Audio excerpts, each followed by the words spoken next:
You know what Mr. Mag told the Rebbe? Oh, dear Zalman, your life is going to be miserable. So he told him. You're on his deathbed. The Maggid told the Alter Rebbe, your life is going to be hard. And you're going to suffer. I just want you to know, he told him, that the Rebbe and I, that means the Baal Shem Tov and I, will always stand ready to be me'ered rachem and rabbim for you and for your derech. The Mezritcher Maggid told the Alter Rebbe on his deathbed, you're going to have a very hard life. You're going to suffer a lot. But you should just know that the Rebbe and I, the Mezritcher Maggid, the Baal Shem Tov, are always going to be standing ready to me'ered rachem and rabbim for you and your derech. That's the beginning of the story of Yud Tes Kislev. What's the hemshech of the story of Yud Tes Kislev? Tov Kufnan Beis is 1792. We have the story with Veda Leah. You know the story with Veda Leah? The story with Veda Leah was that the Alter Rebbe in Tov Kufnan Beis was how old? Was 47 years old. The Tanya had not yet been written. The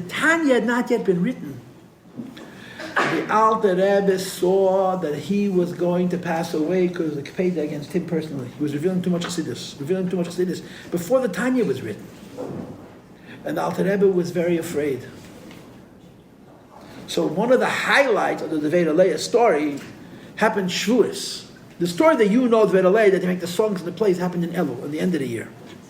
But Shavuos that year, Tov Kufnan Beis, the Alter Rebbe was sitting by his table, Yom Tov, surrounded by Chassidim.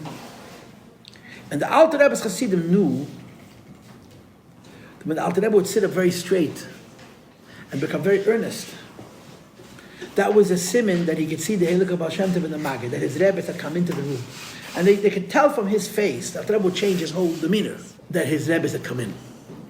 They could see, when the Mezritcher Maggid and the Baal Shem Tov would come into the room, obviously the Chassidim couldn't see him, but the Alter Rebbe would sit straight and become very earnest. So Shavuos Tov Kufnan Beis that year, 1792,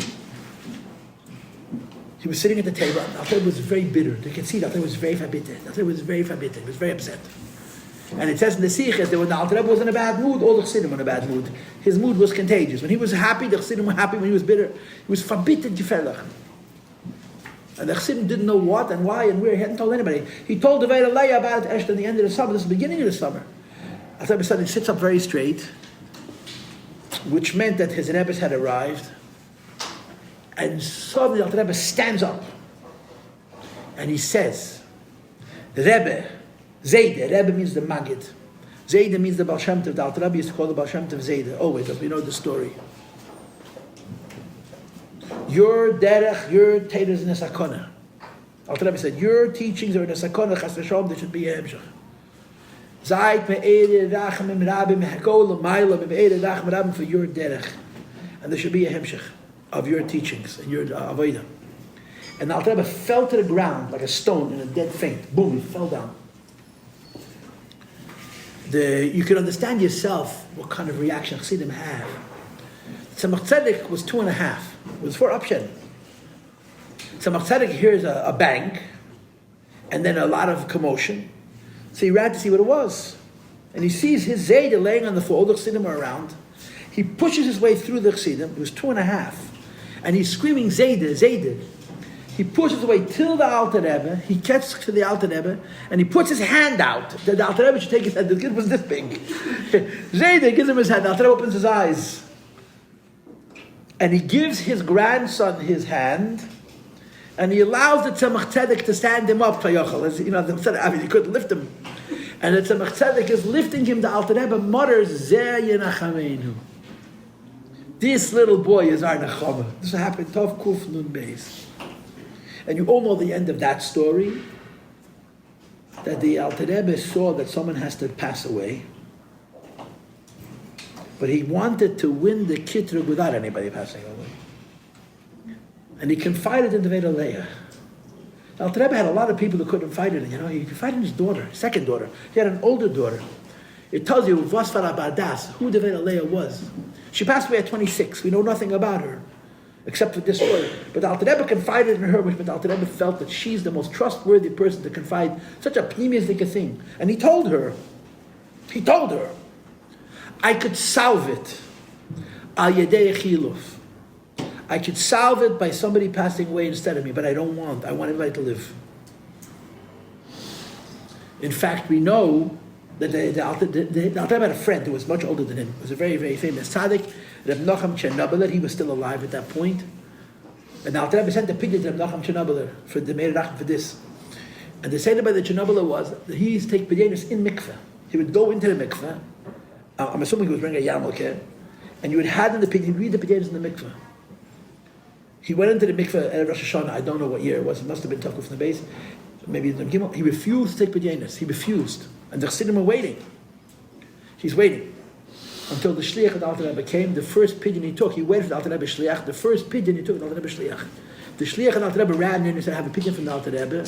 The Nachum Chernobyl read the pidyon, and he said to the Shliach, tell him I can help him. Al Yedei Chiluf. That someone should pass away instead of him. So the Shliach came back to the Alter Rebbe and told what the Alter Rebbe, the Chernobyl said, and the Alter Rebbe said, Al Yedei Chiluf, but you can't allein. That someone should pass away instead of me, that I could have done by myself. I didn't want Al Yedei Chiluf. And then, of course, the end of the story was that Aliyah made a Bezdin, right? You know the story. She passed away, said the Alter Rebbe. This was Tavkuf from the base. Now you fast forward 7 more years. It's Tavkuf from the Tes, 1798. After Simchas Torah, Alter Rebbe is arrested. And he's thrown into a dungeon. Alter Rebbe was Pasha thrown into a dungeon. Mamish into a dungeon. There was no windows. There's no way to know if it was day or night. And we were very confused about the story because he was arrested twice. And a lot of stories, you're not sure it happened the first time and the second time. The first time Alter Rebbe was arrested, the government of Russia arrested him. They mamish did not know why. They didn't know why. They arrested Alter Rebbe without knowing why they arrested. How do you arrest a person? I don't know why you're arresting him. Because this was a theocracy. It wasn't a democracy. It was a monarchy. It was a dictatorship. A man who till this day no one knows who he is, named Hirsch ben Baruch, who lived in Vilna, wrote 2 letters to the government, and Famasha the Mountain Rebbe. Here, we don't even know who Hirsch ben Baruch is. When Alter Rebbe was sitting in jail, they asked him, do you know Hirsch ben Baruch? And Alter Rebbe made a list of all the Hirsches he knows, all the Ben Baruchs he knows, but he doesn't know a single Hirsch ben Baruch. We don't know Ada Yeh Mazeh, who Hirsch ben Baruch is. He wrote 2 letters, Famasha the Mountain Rebbe, and they arrested Alter Rebbe in case, just in case. They didn't even know why. And they threw him in a dungeon. 2 years later, he was invited a second time. This time he didn't come with a chariot. They invited him to come back at the board. And he was treated much more respectfully. He stayed in a government accommodation. He wasn't in a dungeon. He was pushed in a hotel, a private hotel that the government had. And he was questioned. But the first time when he was in jail, the questions were asked by the government. And Alter Rebbe was very easily able to answer them. The second time, the questions were asked by Avigdor, the Rav of Pitsk, who was the head of the Misnagdim. He was a big Talmud Chacham, and he also was he hated Chassidim and Chassidus, and the Alter Rebbe had to answer him. So we know in our tradition that the first arrest looked worse, the second arrest was much more dangerous. Because even though the second time he was treated with respect, but the Misnagdim were asking the questions. And the Misnagdim knew how to ask. And the Alter Rebbe had to defend Chassidus against Avigdor. In the documents which we now have, he's called Chaimovich, Ben Chaim. Avigdor's last name, everybody in those days, your last name was your father's name. Alter Rebbe was Baruchovich, because his father's name was Baruch. Avigdor's father's name was Chaim, so he's called Chaimovich. You can see in the documents. It's Baruchovich and Chaimovich. He asked Alter Rebbe answers. So he was arrested twice. But the first time he was put in a dungeon where you put common criminals. And while he was in the dungeon, his cell room was very, very, very small. He was visited by the Baal Shem Tov and the Maggid. The Rebbe told the story of Fabrengen. It's in the Beis Rebbe, but the Rebbe told from Fabrengen, which means it's a true story. The story goes that the Baal Shem Tov and the Maggid came in together. Now the Baal Shem Tov, the Alter Rebbe had seen the Baal Shem Tov as a 3-year-old. He never saw him again. By his upshed, the Baal Shem Tov cut his hair, and after that the Baal Shem Tov never saw the Alter Rebbe, because the Alter Rebbe was not allowed to see the Baal Shem Tov. He was supposed to be a Talmud of his Talmud. The Alter Rebbe was supposed to be the 3rd generation, or the 2nd generation.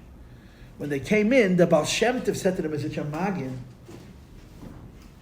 Zogem as Zogem Teda, commanded to say Teda. The Baal Shem Tov was not the Alter Rebbe's Rebbe, so he couldn't tell him what to do. But the Baal Shem Tov was the Mezritcher Maggid's Rebbe. So he commanded the Mezritcher Maggid to command the Alter Rebbe, who was his chassid, his Talmud, that he should say Teda. So the Alter Rebbe said Teda. And when he finished, the Baal Shem Tov said to the Maggid, Punkt wie ich habe es dir gegeben. He repeats it exactly the way I taught it to you. Although the Baal Shem Tov spoke in one language, the Beis Rivka spoke in a different language. The Beis Rivka spoke the language of Kabbalah. The Alter Rebbe spoke in a third language. He spoke the language of philosophy, of Chakira. The Baal Shem Tov said to the Maggid, he's repeating the Tadas the way exactly I taught him to you. And then the Alter Rebbe asked his Rebbes, why am I sitting in jail? And they told him, you're sitting in jail because you're spreading too much Chassidus. You're revealing too much Chassidus. Too much previous Torah. And the word is not ready for it, the word is not using it correctly, whatever the particulars are. So the Alter Rebbe said, so then I'll stop. I'll stop. And he said, oh, no. Now that you started, and you went to jail, if you successfully get out of here, you should reveal even more. If you successfully get out of here, you should reveal even more. Now that you were arrested, and the whole reason for the arrest was because you mefarsim primis HaTorah, too much Chassidus, if and when you get out of here, you should reveal even more Chassidus than you're revealing until now. And as a Maimer Amuz, I'll tell you, Aboidin de Gezach, there was a Yid who was a very big menagid of Alter Rebbe, a very big critic of Alter Rebbe. He was a Chassidish Rebbe. His name was the Baruch of Mezherbush. Have you heard the name of Baruch of Mezherbush? He was the Baal Shem Tov's grandson. He was Baal Shem Tov's daughter's son, the Baruch of Mezherbush. He was a very, very, very holy man. Very, very big tzaddik. He's also a very, very big critic. You know who his arch nemesis was? No, he picked on the most. His sister's son. Do you know who the Baruch Mezherbush's sister's son was? Reb Nachman Braslev. Reb Nachman Braslev, his mother was Fege. Fege was the Baruch Mezherbush's sister. Nachman ben Fege. He made his nephew crazy. He made his nephew Meshuggah. He was the Gerede of Chorma. But he was also very critical of the Alter Rebbe. The Alter Rebbe went to meet him, face to face. And there was a chassid with the Alter Rebbe who said that the meeting got so heated that at one point he thought they would physically beat each other up. Physically fight. The Alter Rebbe and the Baruch Mezherbush, two tzaddikim gmurim. So he stepped between the two of them. He stepped between them, the Pinchas Reizes. And the Alter Rebbe told him later, you have no idea what you just did. Like, how do you get in between two tzaddikim gemurim and Har Pasha, Yain Kavin, fights with the Malach HaVeis? You don't want to get between them, you understand what I'm saying? The Pinchas Reizes got in between the Alter Rebbe and the Baruch Mezherbush. That's how heated it got. And the Alter Rebbe said to him, if I don't love you as much as I love you, you would have been out of here. Finished. And the Baruch Mezherbush said to the Alter Rebbe, Favos bist du gegangen in Peterburg? Hast das gegent a Ribbergain behavoras hayad halametzach? Why would your life have to be arrested and go to Petersburg? You could have gone through that whole pasha by doing this, running on with your forehead. And the Alter Rebbe said, you got to go through it. You know why you got to go through it? Because the point of going through it is to win, to bring Chassidus to the world. So the Alter Rebbe's Rebbe said to him, if and when you get out of here, you should reveal Chassidus even more than revealing until now. This is what happened.